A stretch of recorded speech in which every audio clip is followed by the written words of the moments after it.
Hello there. I have a project car build that I would like to share. This video will be focused on giving you the history of this car. I'm going to be building a first gen Explorer, but don't click off the video just yet.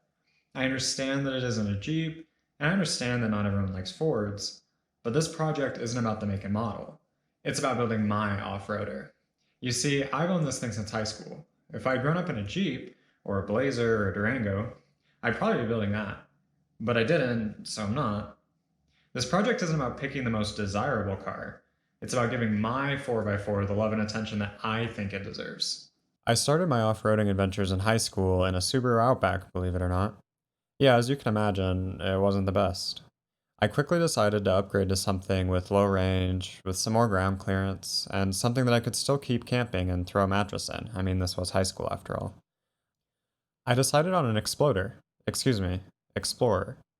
After reading about the advantages and disadvantages of different types, I decided on a first gen, since one, it was body over frame, and two, it had coils in the front instead of torsion bars. In fact, the one I picked up even had manual locking hubs, which were much better than Ford's automatic locking ones. When I got the Explorer, I almost immediately threw together a cheap lift kit as well as some new shocks. I also upgraded the tires from the stock 27.4 inch up to 31 inch. These mods were enough. The Explorer was very capable and very fun. However, unfortunately, the previous owner had given it a long life of over 250,000 miles, and this was on salt and snowy roads. And in its old age, I then gave it a rough life of hooning around off-road. I soon had to buy another one just for parts, just to keep this one running. Unfortunately, all good things must come to an end. I kept it going for a while, but one day after getting it stuck in a particularly bad mud hole,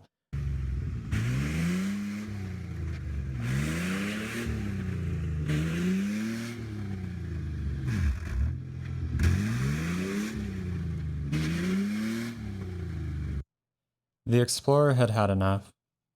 It did manage to drive itself home, but it never really ran properly again.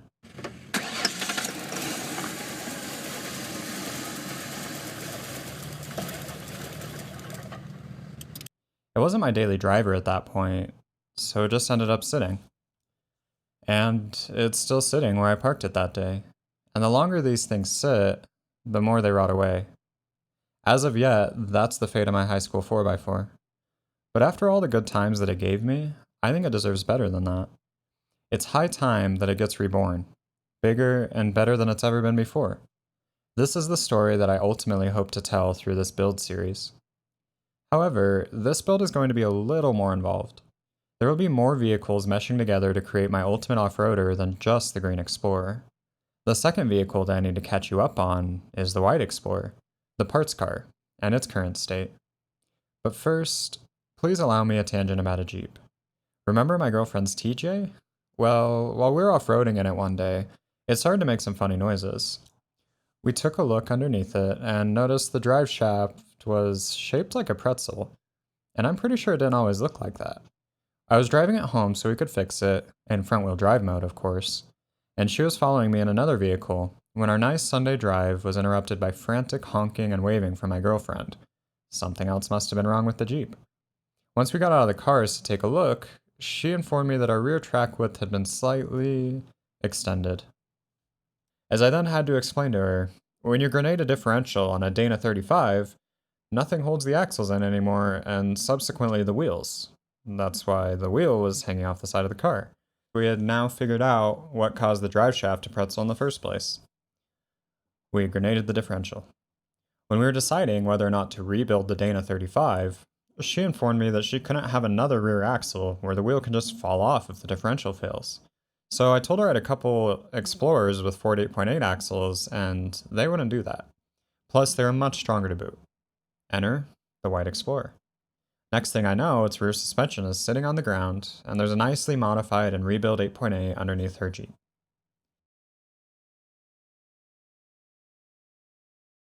This brings us to today. I have my high school Explorer, the rusty green one with a 5-speed, and the white one with much less miles and a much nicer body. Well, at least it was nice back when I parked it. That was quite a few years ago. What am I going to do with them? Well, that's what this series is about. Let me give you some hints though. The white one is going to get the suspension and other miscellaneous parts from the green one, and then it's getting a much, much more, well, frankly, absurd drivetrain.